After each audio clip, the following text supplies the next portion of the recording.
بسم اللہ الرحمن الرحیم اینڈ السلام علیکم. Welcome to knowledge with H R K. دوستوں، میرا نام ہے حسن رضا اور آپ اس وقت میرا یوٹیوب چینل دیکھ رہے ہیں.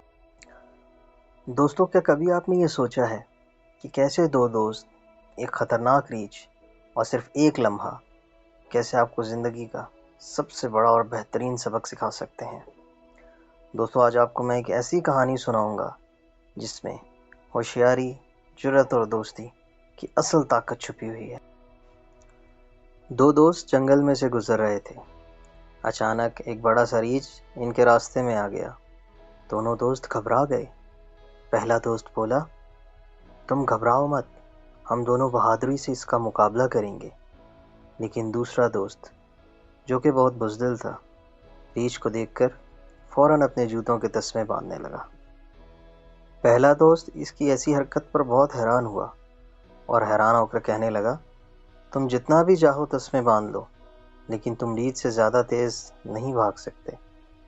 دوسرا دوست مسکرا کر بولا، میں ریچھ سے نہیں بلکہ صرف تم سے تیز بھاگنے کے لیے ایسا کر رہا ہوں. اپنے دوست کی یہ بات سن کر وہ بہت ناراض ہوا.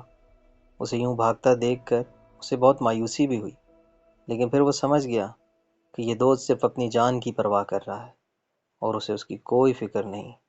پر چونکہ وہ بہادر اور ہوشیار تھا تو اسے ایک ترکیب سوچی. وہ زمین پر لیٹ گیا اور مردہ ہونے کا ڈرامہ کرنے لگا. ریچھ کے آنے تک وہ اپنی سانسیں روکے بنا حرکت کیے وہیں لیٹا رہا. ریچھ اس کے پاس آیا، اسے سونگھا اور کچھ لمحے بعد وہاں سے چلا گیا. اس کا دوسرا دوست، جو کہ بہت بزدل تھا اور بھاگ کر دور سے یہ سارا منظر دیکھ رہا تھا، اسے کچھ سمجھ نہ آیا. ریچھ کے جانے کے بعد وہ اپنے دوست کے قریب آیا اور پوچھا، ریچھ نے تمہارے کان میں کیا کہا؟ وہ مسکرایا اور مسکرا کر بولا کہ ریچھ نے میرے پاس آ کر میرے کان میں کہا کہ مطلبی دوست سے کبھی تعلق مت رکھنا. دوستوں، یہ کہانی ہمیں سکھاتی ہے کہ ہوشیاری، سمجھداری اور اصل دوستی کی پہچان کیسے کی جاتی ہے. یہ کہانی ہمیں یہ بھی سکھاتی ہے کہ دوستی میں بھی ہوشیاری اور عقل مندی بہت ضروری ہے.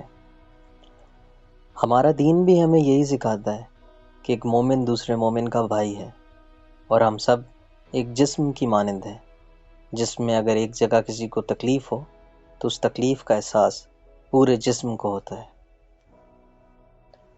دوستو، کمنٹ سیکشن میں اپنی رائے کا اظہار ضرور کیجیے گا، اور اگر آپ مزید اسی طرح کی ویڈیوز دیکھنا چاہتے ہیں تو میرے چینل کو سبسکرائب ضرور کیجیے گا. تب تک کے لیے اپنا خیال رکھیے گا. اللہ حافظ.